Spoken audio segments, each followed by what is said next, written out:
আপনাদের তিনজনের যে কম্বিনেশন এইটা মানে শ্রোতাদের মনে আপনারা কেন জায়গা করে নেবেন না বলেন? আসলে এটা হয়ে যায়, কিন্তু আমরা কিন্তু মানে খুব বেশি যে অর্গানাইজ হইতে আগে একদম ঠিক করে রাখছি যে আমি এখান থেকে ধরবো, ওখান থেকে ছাড়বে, ভাই আবার ওখান থেকে ধরবে, এরকম কিন্তু না। মানে আমাদের না চোখে চোখে কথা হয়ে যায় গানের মধ্যে, যে কে কোন জায়গায় দিয়ে কি করবো, মানে চোখ দিয়ে কথা বলে ফেলে, এরকম মনে হয়। নিলয়, আপনার কি মনে হয় যে মিম কি সবসময় আড্ডার মধ্যে এই যে যেভাবে এখন কথা বলছে সবসময় কি আপনাদের থামিয়ে দিয়ে সে কথা বলতে থাকে? ওর তো কথা বলে না, যদিও এখানে যত ফর্মালি সে কথা বলতেছে, যদিও অত ফর্মাল না, আসলে সত্যি কথা বলতে, ঠিক আছে, ওর হচ্ছে হাত ঠ্যাং খুব চলাচলে, তো যদিও ইদানিং একটু অফ হয়েছে, ঠিক আছে, ওকে, যদিও একটু এখন অফ হয়েছে, মানে ওর হচ্ছে কথায় কথায়, মানে ওর হচ্ছে ওই পেজ হচ্ছে ঘাটলে এরকম অনেক ফানি ভিডিও আছে, যে ভিডিওতে আমি যাচ্ছি তো হঠাৎ করে আমি থেমে গেছি কোনো কারণে, এখন তো লাথি দিচ্ছে, এখন তো থাপ্পড় দিচ্ছে, মানে ও হচ্ছে হাত ঠ্যাং চলতে, মানে ও যতটা হচ্ছে ফর্মাল এখানে দেখাচ্ছে অতটা ফর্মাল না আসলে ভিতরে। হ্যাঁ ঠিক আছে, আমরা আপনাদের খুনসুটি দেখবো, কিন্তু আমরা অনেকক্ষণ যাবত আসলে আলাদা আলাদা গান শুনছি, দুজনের যুগল একটা গান শুনে আসি। লালন বলে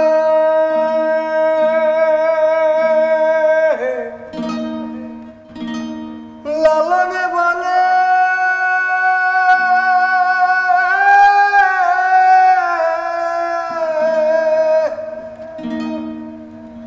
লালন বলে জাতের কি রূপ দেখলাম না এ নজরে,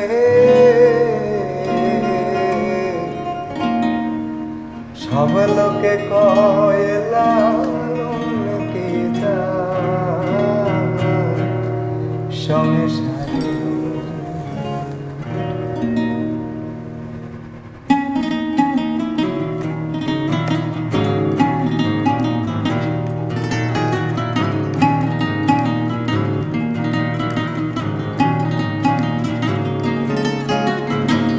সব লোকে কয় লালন কি জাত সংসারে, সব লোকে কয় লালন কি জাত সংসারে, লালন বলে জাতের কি রূপ, লালন বলে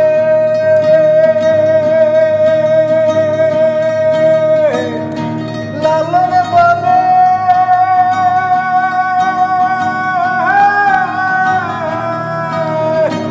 লালন বলে জাতের কি রূপ, লালন বলে জাতের কি রূপ দেখলাম না এই নজরে, সব লোকে কয় লালন কি জাত সংসারে,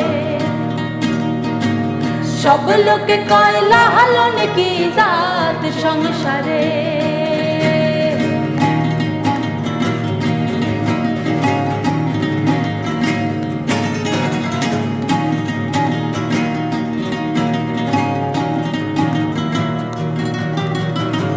সুন্নত দিলে হয় মুসলমান, নারী জাতের কি হয় বিধান,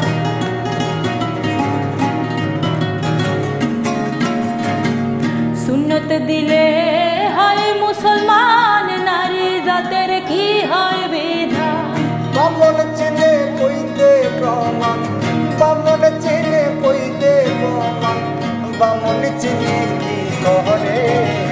সব লোকে কয়লা হলো নাকি জাত সংসারে, সব লোকে কয়লা হলো নাকি জাত সংসারে।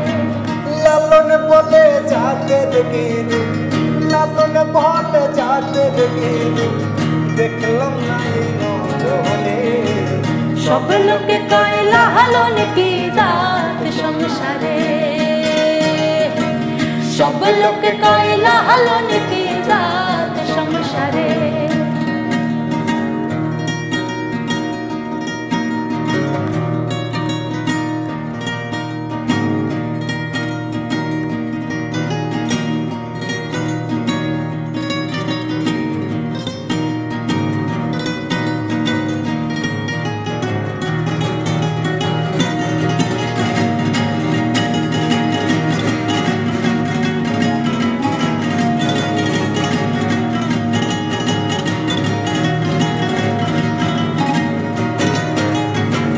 কেউ মালা কেউ তসবি গলে, তাই কিরে জাত ভিন্ন বলে।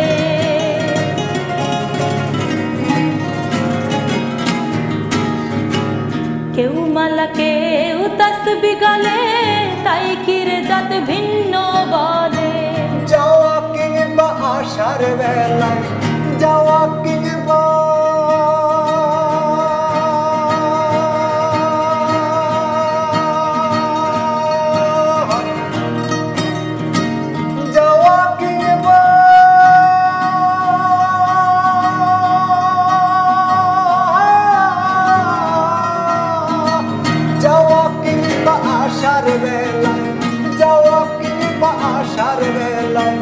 জাতের চিহ্ন নয় কানে।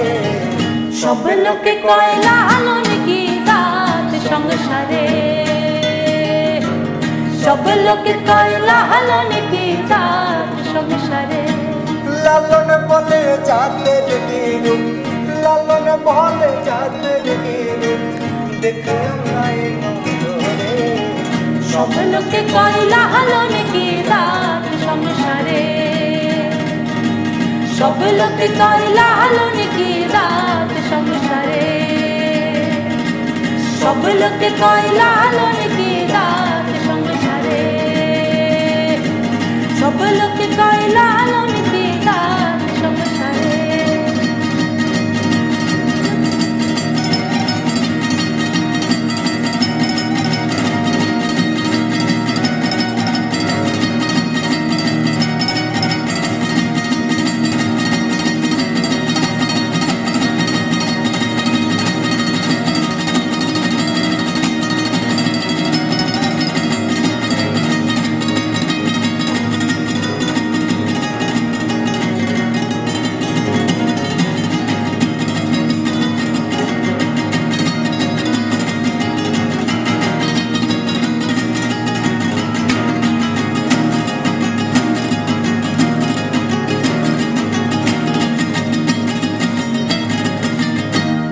আপনার নামের সঙ্গে লালনের নামটা আসলে কিভাবে যুক্ত হলো? আচ্ছা, আমার একটা সার্কেল ছিল, তো একটা পর্যায়ে এসে মানে ওই যে সার্কেলটা আমার তৈরি হয়েছে, ওখান থেকে হচ্ছে ওরা আমাকে লালন লালন বলে হচ্ছে আপনার ডাকা শুরু করে। তো একটা পর্যায়ে ওদের থেকে যখন লালন লালনটা হচ্ছে আপনার ছড়িয়ে যায়, তো এখন সবাই হচ্ছে ওই লালন নামে চেনে। আচ্ছা, গানের জন্য সে তার নামকে বিসর্জন দিয়ে ফেলেছে। ঠিক আছে।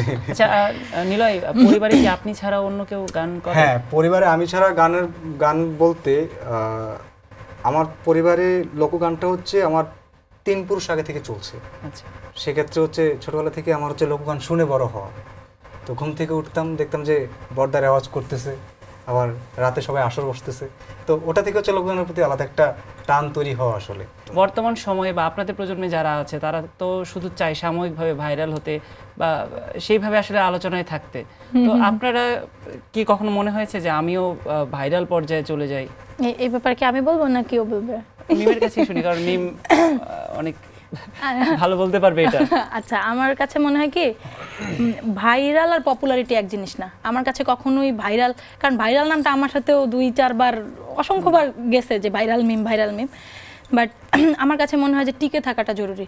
যারা এখন তো ভাইরাল হওয়াই যায়, এখন চাইলেও ভাইরাল হতে পারে, না চাইলেও ভাইরাল হয়ে যায় ভাই। মানে ভাইরাল হওয়ার সহজ উপায় কি?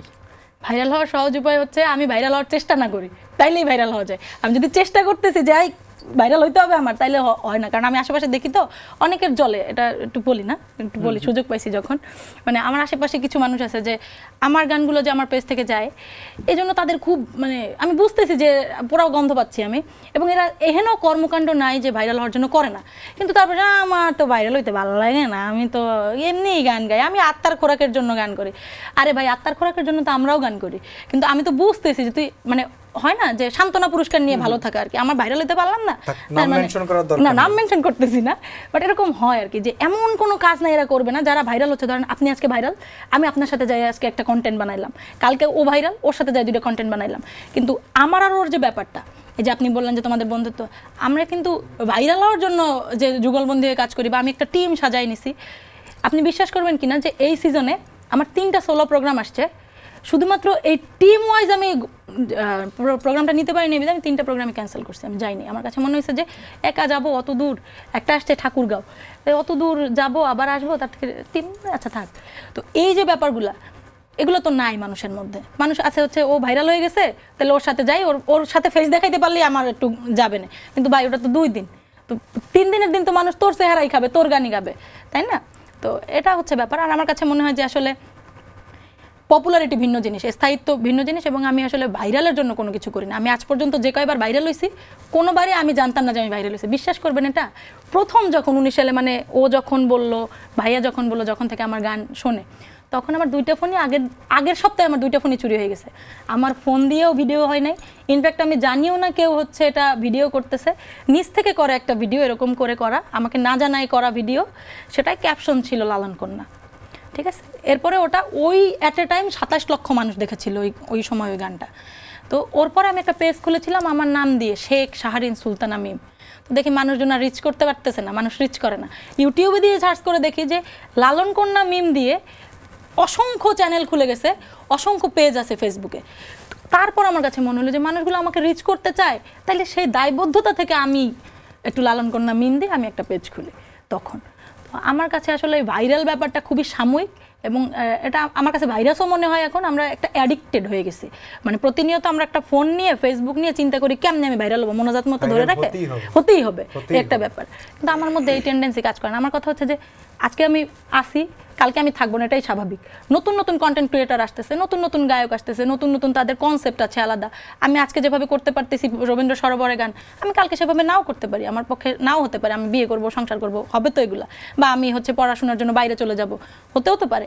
তো আমি তো এটা করতে পারবো না, তো আমার জায়গায় অন্য কেউ আসবে, অন্য কেউ দখল করবে, এটাই স্বাভাবিক। এত মানে টিকে থাকতেই হবে, আমার লড়তে, এর মধ্যে আমি নেই। লালন কন্যা মিম এবং লালন নিলয়, এই 2 লালনে আসবো, তার আগে নিলয়ের একটা গান শুনে আসি। আমরা বহু নামে ধরা ধামে, কত রকম ডাকি,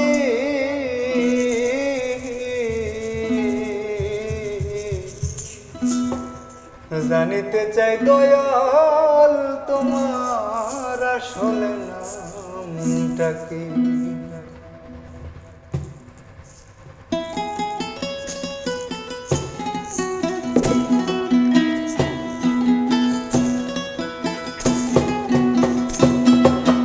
বহু নামে ধরা ধামে, বহু নামে ধরা ধামে, কত রকমে ডাকি, জানিতে চাই দয়াল তোমার আসলে নামটা কি।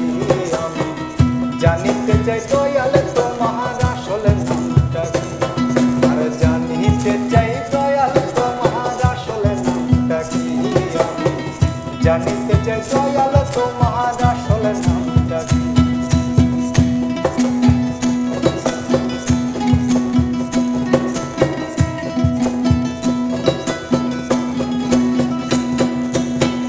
কেহ তোমায় বলে ভগবান,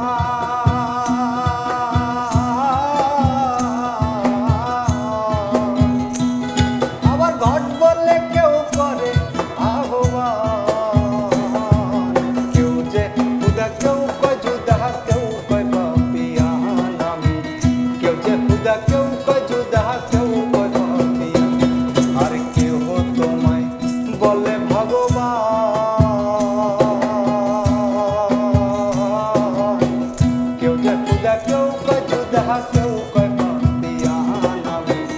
কেউ কয় খুদা কেউ কয় জুদা কেউ কয় পাপিয়ান গেলাম জন্মে ভরে মুখস্থ গান জন্মে ভরে মুখস্থ গান মুখ বোলাটিয়া পাখি জানিতে চাই দয়াল তোমার আসল নামটা কি আমি জানিতে চাই দয়াল তোমার আসল নামটা কি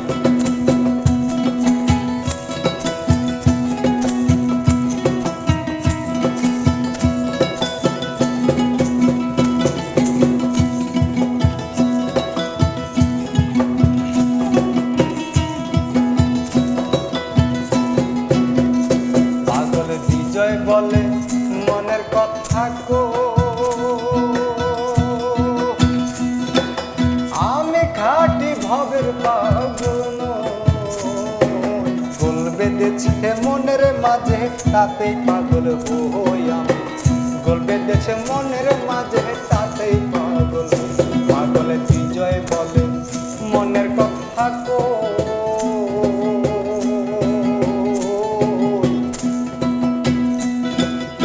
আমি খাটি ভবের পাগল নই গোল বেঁধেছে মনের মাঝে তাতেই পাগল হই আমি গোল বেঁধেছে মনের মাঝে তাতেই পাগল হই আমার বুকে যায় মুখে তাকই বুকে যায় মুখে তাকই কাটা কান চলে ঢাকি জানিতে চাই দয়াল তোমার আসল নামটা কি আমি জানিতে চাই দয়াল তোমার আসল নামটা কি আমরা বহু নামে ধরা ধামে কত রকমে ঢাকি জানিতে চাই দয়াল তোমার আসল নামটা কি আমি জানিতে চাই দয়াল তোমার আসল নামটা কি আমি জানিতে চাই দয়াল তোমার আসল নামটা কি আমি জানিতে চাই দয়াল তোমার আসলে নামটা কি যে কথায় আমরা ছিলাম যে দুজনের নামের সঙ্গেই এখন লালন যুক্ত আছে, তো এই যে এই লালন নামটাও কি আপনাদের কোনোভাবে একসঙ্গে বেঁধে রাখে? হতে পারে, এটা একটা বিশাল কারণ, কারণ আমরা তো আসলে গানের দিক থেকেই জড়িত, আর ওর গান আর আমার গানের টেস্ট একরকম, সো এটা একটা বিশাল একটা কারণ অবশ্যই। আচ্ছা, আমাদের সঙ্গীত শিল্পী যারা আছে তাদের প্রত্যেকেই তো স্বপ্ন থাকে সিনেমায় প্লেব্যাক করা, তো নিশ্চয়ই আপনারাও সেই স্বপ্নটা দেখছেন। আমার ইতোমধ্যে একটা সিনেমায় প্লেব্যাক করার সুযোগ হয়েছে এবং লালন গীতিই গেয়েছি আমি। ইনশাল্লাহ এই বছর, সামনের বছর আর কি আসবে। অলরেডি মিম কিন্তু প্লেব্যাক করে ফেলেছে, তো প্লেব্যাক নিয়ে আসলে নিলয়ের কি ভাবনা? ভাবনার ব্যাপারটা যদি বলতে যান, আমার ভবিষ্যৎ নিয়ে আসলে কোনো পরিকল্পনা নাই বলা চলে, কারণ আমরা পাগল মানুষ, তো যে চাকরি বাকরি করতেই হবে, ফ্যামিলি চালাইতে হবে বা বিয়ে শাদী করতেই হবে, ওইসব নিয়ে আমার আসলে কোনো প্ল্যান নেই। আসলে কপালে থাকলে হয়তো আমিও সিনেমায় গাইবো ইনশাআল্লাহ। আমরাও চাইবো যে নিলয় মিম একসঙ্গে সিনেমায় গাইবে এবং তাদের যেভাবে শ্রোতারা পছন্দ করছে, তাদের শ্রোতাদের সেই ভালোবাসা সবসময় তারা পেয়ে যাক, এমনটাই প্রত্যাশা করছি। এবং আমরা আজকের আড্ডাটা শেষ করব অবশ্যই মিমের একটা গান শুনতে শুনতে। ওকে, এটা আমার খুব পছন্দের একটা গান, আমি জানি আপনারও খুব পছন্দের একটা গান, সেটা দিয়ে শেষ করব। বরিশালের কোনো আঞ্চলিক গান নেই? হ্যাঁ, এই সাইদ হাউস কা কি কবি কো শোনাস নাই কিন্তু কোনোদিন। ঠিক আছে, আচ্ছা ঠিক আছে, কিন্তু যাই। আমার বাবা মাওলানা গো, আমার বাবা